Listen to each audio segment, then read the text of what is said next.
Go. Oh, there We're we go. live. That's too loud. There we are.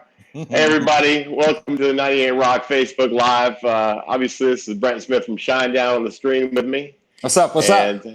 Good, man. We were just doing a little chatting before we went live here, but I didn't Yo. find out where are you? Where are you right now? Where are you? So where I am right now, I'm in Tennessee. I got here about 12 days ago. I was in California I arrived in California at the beginning of the year, January 15th. I was in Los Angeles and then made my way out to Ventura. Me and Zach were working on the Smith & Myers double album that's going to be coming out later this year, which actually just went into mastering yesterday. So this is mostly acoustic, right? This is mostly acoustic stuff, or is this a little mix of everything? You know what, man? It's interesting because it's a mixture of a few things. There's not quintessential, like any tracks that have what you would consider like a full band around them, because the essence of Smith & Myers is really supposed to be about the accompaniment of one instrument and a vocal. But we decided that not only were we going to do 10 new songs that the fan base, really kind of showed us that they would like to hear us cover from other artists, but for the first time ever, we wrote 10 originals. So it's a double album. We're massively excited for the public to hear it. I was in California mainly the entire time of the arrival of the pandemic and everything that was going on. I just left California about 12 days ago. It was actually, as I was leaving at LAX, I took a picture of the coastline and I got emotional, man, because, I have a love for the West Coast and I have a love for that part of the US. And under my breath, though, like to myself, I said, as I'm kind of watching the coastline, I hope you are much better when I see you again, my friend. It's heavy, man. Yeah, it is heavy, man. And we've talked before. We've had some. You're so in tune with your surroundings. The when you talk about the West Coast and you love the area you are. You kind of embrace the areas that you've been. And for the West Coast, us people over here on the East Coast that have been over there, we know that it's synonymous with being beautiful on each of these coasts, and it kind of lends itself to creativity and the things that you're good at. Well, I mean, in a lot of ways, the thing that everybody that I'm taking from all that is going on right now, if I walk it back almost now 4 months ago when me and Zach were in California and working on that album, we were in the midst of, we weren't looking at social media really. We weren't even looking at news. We were barely on our phones because we were 12 hours a day inside of the studio. We were writing, we were creating, we were doing this project. And then it was the day that our producer, a gentleman who's been a huge part of Shinedown and a huge part of our lives, myself, and Zach and Barry and Eric, which is a guy named Dave Bassett. And he left, before he left, we kind of noticed on a Friday that he had a different look about him. And we were like, what's wrong? And he said, man, they just canceled South by Southwest. And I was like, what? And so I remember that day I started getting on my phone kind of like to see what was going on. And catching up. It was like that. You know what I mean? And it was just like, you talk about feeling like you were under a rock. And, we finished up the last few songs. We had 17 songs completed. And then Dave, our producer, he left to go to Hawaii because he had a rental there that he was checking on. He was only supposed to go for like 4 or 5 days. He was quarantined for 14 weeks. And then I stayed put where I was because I remember that first, we got Zach back to Memphis so he could get back to his family immediately. And then I remember, like a lot of people, that first weekend where, government was saying, look, we just need you to stay inside for a minute. It's not going to be forever. Like, we're not asking you to go to war. We're asking you to watch Netflix. And I was like, that lasted about an hour for me because the thing is, and I just got online and I just started to educate myself because I didn't know what a pandemic was. I didn't know what COVID-19 was. I didn't understand what the coronavirus was. I had never heard the term social distancing. And so I just began to start looking at, what I had missed and what I needed to educate myself on. And, once again, that led me to an organization called Direct Relief. And by finding out who Direct Relief was, which was understanding that they're the Calvary, and a lot of people didn't know who they were, as myself. I didn't know who they were. But finding out that they're this organization that's not biased, they're not political, they are based in Santa Barbara in California. They've been around since 1948. Their sole mission, because they work with all 50 states in the U.S., but they also work with over 100 countries. Their sole mission is to make sure during times of crisis that the medical community and the scientific community, these men and women, have the tools and the resources that they need on the ground to save as many lives as possible. So whether that's poverty, whether that is a natural disaster, whether that is a pandemic, that's when Direct Relief goes into action. So we contacted them. We told them that we had an idea there was a song from back in our Amaryllis days when we were writing that record. It was a song called Atlas Falls. And the other idea inside of this partnership was that I could just see the fear in people and the not knowing. Absolutely. And just terrified. And I was like, we have to put something out that is optimistic. We have to put something out that gives people their confidence back. And so we wrote this song during the Amaryllis writing sessions called Atlas Falls. And the entire song is about that. It is about not only the human spirit, because I've often said that human beings, we are at our best when we need one another. And that could not be any more evident than right now. But that song is about unifying and working together to create optimism and to push forward, and to do it together. And so when we finally got in touch with Direct Relief, what we said we wanted to do is we wanted to release the song as a download, but we wanted to create a shirt so that we could bring awareness to who Direct Relief is and why they're so important right now. So, if you go to shinedown.com, and there's a lot that's gone on since, this partnership and what have you. I do want to say to everybody, not only in Tampa, but abroad and everybody in the US, we are getting ready to pass the $400,000 mark that we have raised for Direct Relief with this shirt that I'm wearing right now. That's awesome, man.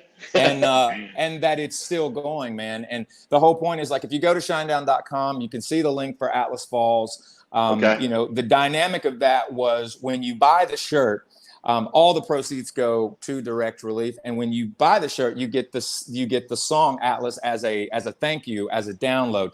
Obviously, now it's been released to DSPs. I know that you guys are supporting it. And if you go now, the shirt was originally $50. Now it's $30. But the other thing too about the shirt is that it will forever be linked with Direct Relief. So, forever, basically. So, like, if you buy Atlas Falls, whether you buy the shirt maybe today or you buy it 10 years from now or what have you, that money will always go to Direct Relief because they are so important in situations like this. And they have, and you can also go to directrelief.org if you don't have $50 or $30 or what have you, or you just want some information about who they are. You can donate directly to their site, and it's directrelief.org. But they're one of the only organizations too that give you real time what they're doing, like minute by minute. They show you how much money's been raised, where that money's being allocated to, what countries they're going to. Like, it's all in front. They're just a very incredible organization. We're talking about, and I think AJ is about to join us. Hey, AJ. What's up, girl? Hey, guys. The behind the scenes work. Sorry, go ahead, Crash. Yeah. You're just talking about, how the pandemic and how it seemed to, the cliches, I call them cliches, but the sayings have been used over and over, bringing people together, and we're all in this together. Right. The irony of we're all in this together, on top of what we've been through now over the past few weeks, yes, is a little crazy. The irony is there. Can you comment on what the transition in 2020 here from a pandemic to civil unrest, yes, and some of the things we're dealing with right now? The thing is that I wish desperately, and I got to hold myself because I got emotional a little while ago, and I'm trying to get emotional now. Brother, I'm with you. I'm with you 100% on this, man.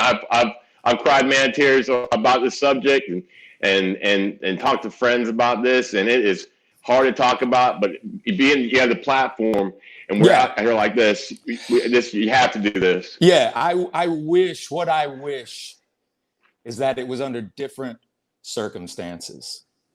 But the fact remains that, once again, what I say about people is that we are at our best when we need each other. And you recognize in the last 12 days, last 13, 14, 2 weeks coming up here, that social distancing went out the window. And it had to go out of the window because it was necessary. I'm going to say it again because I mean it. I wish it was under different circumstances.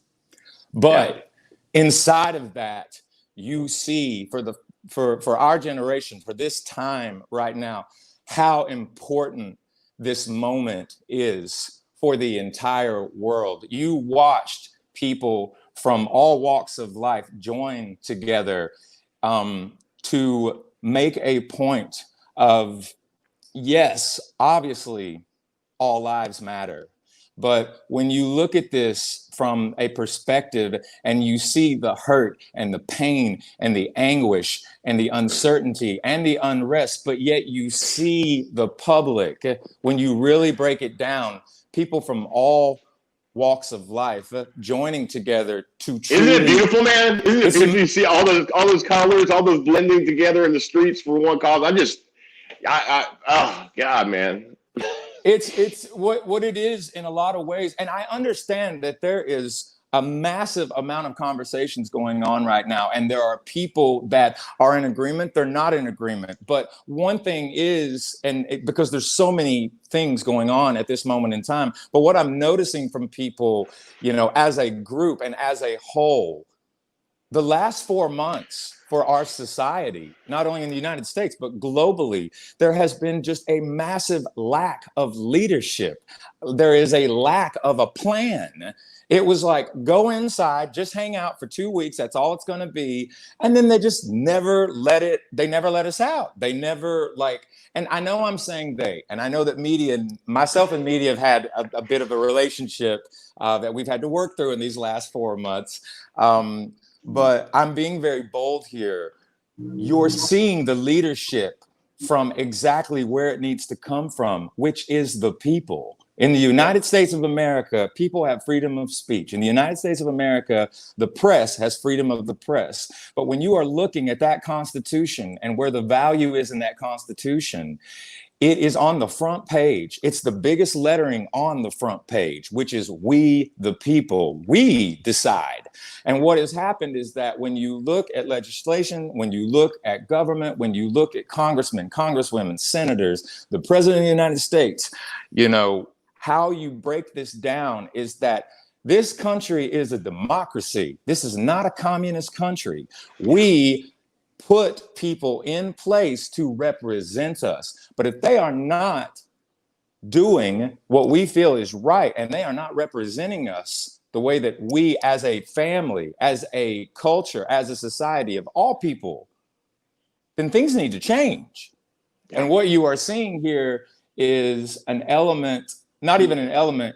I'm watching people, from what I can see for the very first time, people are really letting other sides say what they need to say. They're taking a moment and they're stepping back.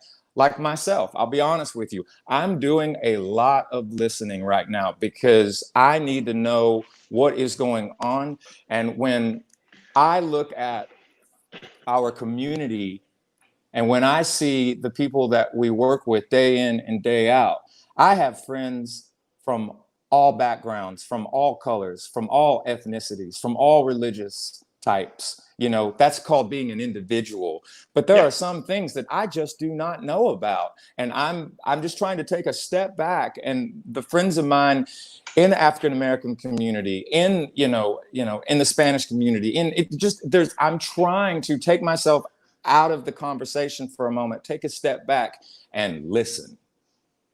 And let them teach me and let them talk to me and give them a perspective from a different side. No one is letting the other side. I think for a long time, it's about everyone is trying to become truly equal, that everyone is on the same playing field. You notice when the pandemic happened, it didn't matter if you had money, if you didn't have money, or if you had what kind of job or what have you. Did not discriminate. Yeah. Nothing, man. You know, Yeah. everybody is on the same playing field now. But the reality of that is also, I want, what I'm trying my best to do is, first of all, I am an emotional individual. I'm an artist. I'm a songwriter. And I only write about what I know. You know, if I'm commissioned and the band is commissioned, myself and Eric and Barry and Zach were commissioned to like write a song for a film, but the story's already there. We've done that before. Diamond Eyes is a principal point of that. You know, Right. We've worked with, you know, what I'm getting at here is that when it comes to Shinedown, though, our band has always been about the yin and the yang. Everything that's good has a little bit of bad. Everything that's bad has a little bit of good. It's all built around balance, but it's also built around not being quiet. If you need to speak, speak.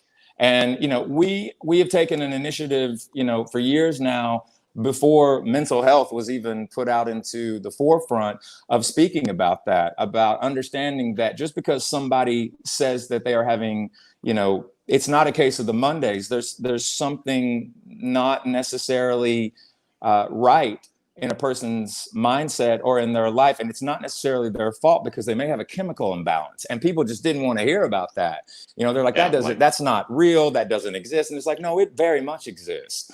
And, you know, you're bringing those conversations up, because even in that terminology, your physical health obviously is very important, but your mental health is just as important. And it had this idea of like weakness, or that if you told somebody that you were sad, or that you were just having a hard, you know, you're having a rough go at it, man, that you need to keep that quiet. You don't need to bring that up. And then all of a sudden, that person that you were talking to last week, who you thought everything was fine, they take their life. And you're like, what happened? You know, and these are difficult things to talk about with people. But the reality is that with those dynamics, when you are not quiet, even if you go up to somebody and you don't know, I mean, I've told people this before because I've done it.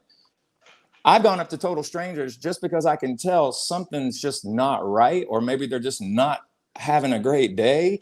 And some people say that's dangerous to do that, just to walk up on somebody and be like, hey, are you okay? And I'm like, you know what? I'll take that chance, because just by asking that individual if they're okay, because this has happened before where I've done that and the person's looked at me and said, I wasn't okay, but just the fact that you've asked me if I was okay and how I'm doing, I'm okay now. You know what I mean? And I know that's scary. And I know right now with what's going on in the country is scary. And it's a lot of people they're starting to talk about sides, and they're talking about, you know, how do you feel about this? And how do you feel about that? But for the most part, the people, civil, and people are taking an initiative to let each side say what they need to say, so that it doesn't become sides anymore. It becomes us instead of this divide. I've been saying this a lot. I'm glad AJ's got some questions, but I've said this about 10 times. I reserve the right to change my mind on anything right now. I will sit back. I will listen. I'll reserve the right on anything right now. And listening is a big part of that. Absolutely. Yep. You know, it's very, very important. I think that, you know, and listen, I'm going to bring it back to something that is extremely valuable and will always be valuable. There was a philosopher who once said that without music, life would be a mistake.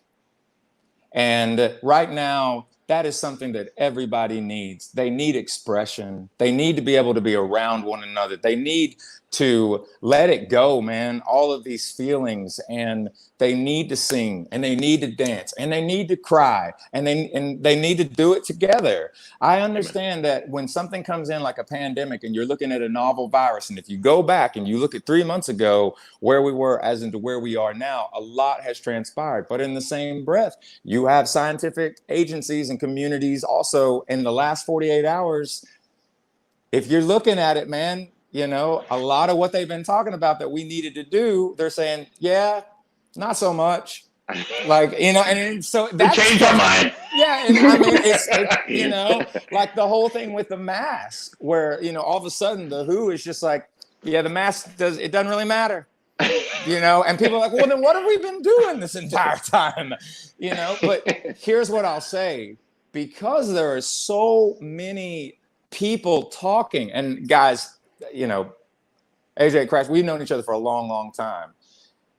You know, in media, I think that media is very, very necessary. But I think that when there is so much media that people are just, they want to be heard, but they're becoming a part of the problem and not a part of the solution. Puking information, you know what I mean? And also this element of, on a daily basis, a lot of these news outlets where their approach is to just let, not only in America, but globally, yeah, we're doomed. It's over. Yeah, we're screwed. I'm like, what are you doing? I'm running out of time here. Yeah, you know, but my whole thing with that is a lot of just, you know, I find it so crazy, man, that some of these really, really big conglomerates, you know, that have a lot of eyes on them and a lot of attention. It's very mainstream. Like, you could, if you wanted to, you could show positive stories. You could show, you know, getting on the other side. It's hard to do that. It's hard. We try to. That's why it's hard. Every night we look for positive stories. We're like, well, boy, what do you got? Look, I've got one. Yeah. Got one. Yeah. It's tough when there's so much doom and gloom, but you do what you can and you try to stay as positive as possible and be that glimmer of hope, because just like you said, you never know what anybody's going through at any given moment. And I know that we're all going through so much with this whole situation, but you never know how deep that this is, something like this is truly affecting someone, not just financially, but mentally, and, you know, and not being able to, you know, to talk and communicate and be with people. I mean, we're human. We need that. We need to be able to interact with one another. You know, we need absolutely that touch. We need that feel. We need that conversation. So it's tough, but right now, having you here, you are a glimmer. So thank you for coming and being a part and hanging with us. Nah, it's my pleasure. Giving us a good time. I mean, it sucks that it couldn't have happened in person here in Tampa in April, then again in September when that got pushed back. But we are looking forward to finally seeing you come April of 2021 at 98 Rock. Yes, that's what I'm talking about. 100%, 1000%. I mean, and look, here's the thing. Because of my, you know, look, I started, I went hard in the paint, man. Like 4 months ago, I did not know what was going on. And what I did was I tried to, you know, not look at just one particular news outlet. I would look at a few news outlets. One of the things that actually, when in regards to COVID-19 and the coronavirus and everything that is those elements and what is brought to the forefront, because it's essentially, the virus is SARS. It's SARS part 2, though. And the reality of that also is and I'm going to go back to this, I wish it was under different circumstances. But what you have witnessed in the last 12 days is that people, they ran to each other. And in regards to that, I'm going to be optimistic here, and I'm going to give you some more positive news. As of right now, and these are facts, we're about 12, 13 days in, and hospitals are not overflowing with new cases. There are not, you know, people waiting outside in the wings. The COVID floors that are essential now because it's a novel virus, which, by the way, novel virus means it's new. But we kind of already know certain medical communities, they know that it's already started to mutate, and also that it is actually getting weaker. And the reality of that is, if you want some real knowledge on the virus itself, you should go and take a look at Johns Hopkins. Because that's one of the news outlets and one of the places that I've gone to really get the facts about the virus and what's actually going on. For the most part, they actually not for the most part, for pretty much from Jump Street on all of this, you know, Johns Hopkins has been a news outlet that is not being biased. You know, it's just giving you the facts. And when you start to look at these things, and here's the other side of it too. Universal Studios is going to open up in July.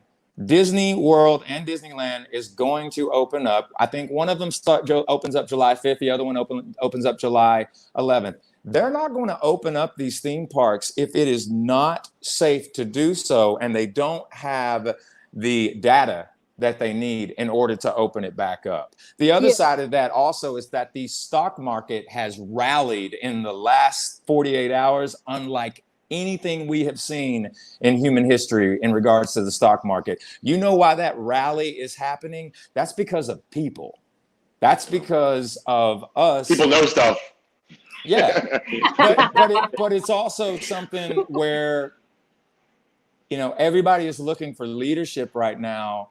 We have to look to each other also, and we also have to look at being a part of finding a way to be a part of the solution and not part of the problem. But in the same breath, we have to look at the big picture. Zach has always had a really good saying, and it's a very simple saying about life, but it holds a lot of weight.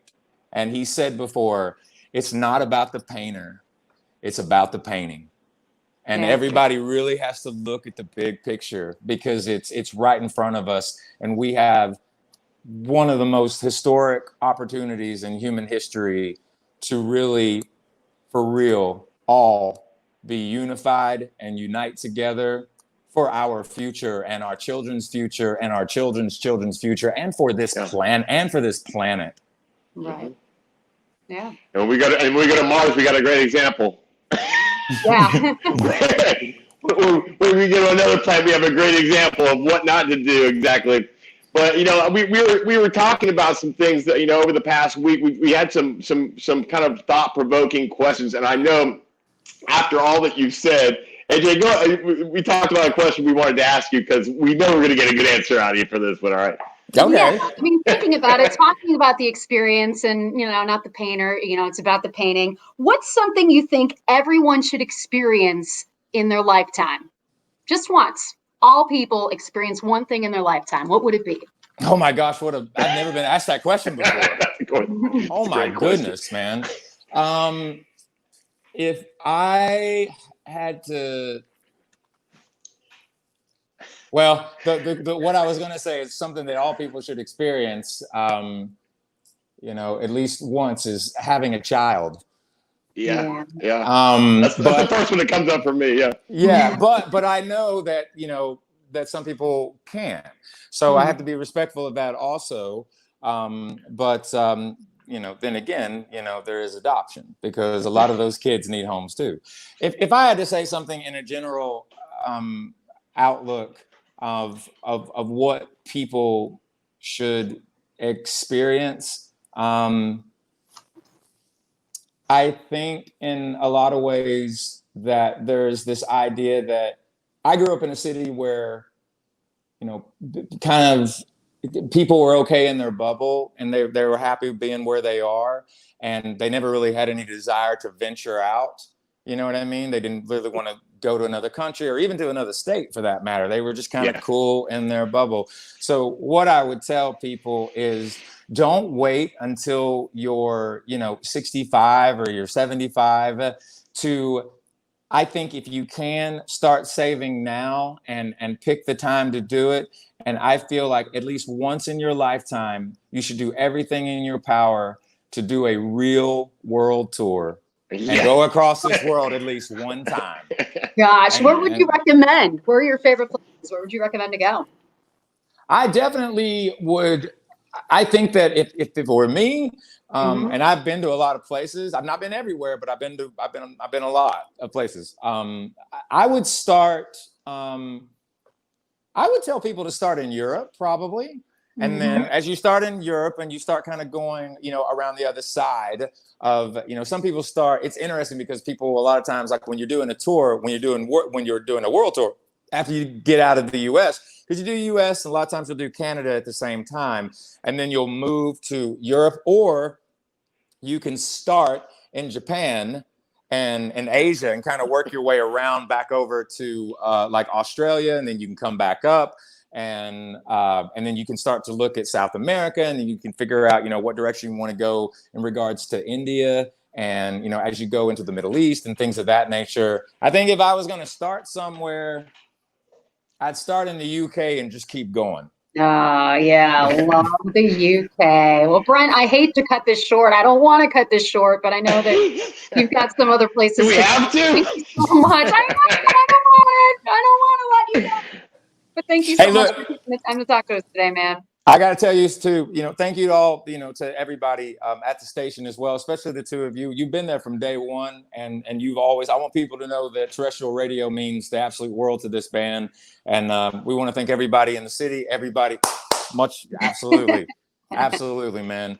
And I just want to thank all the guys and girls that have supported the band, and everybody at the station. You really do mean the world to us, and we cannot wait to play for everybody again. And it's coming. It's happening. It's just, you know, be patient. We want to make sure that we do it the right way. But believe me, it's coming. We're all going to be together again, and we're going to be stronger for it. And much love and respect to everyone. Stay well, stay safe, and we'll see you soon. Absolutely, brother. One love, man. Good talking Much appreciated, guys. Yeah, man. Thank you very, very much. General. Thank you, Brent. No problem. All right. That was awesome. Well, thank you guys for joining us today. Of course, don't forget this Friday, 2 p.m. right here at 98 Rock Tampa Bay. And we'll also share it on the Crash and AJ Facebook page. Deuce and Big Rig going to be talking to RJ of Hailstorm. So if you have any questions, start getting those in. You can email me. You can email Deuce, you know, Big Rig, or just put them on the comments page. Have a great day and enjoy the rest of your week. We'll see you soon. Talk tomorrow. 98 Rock.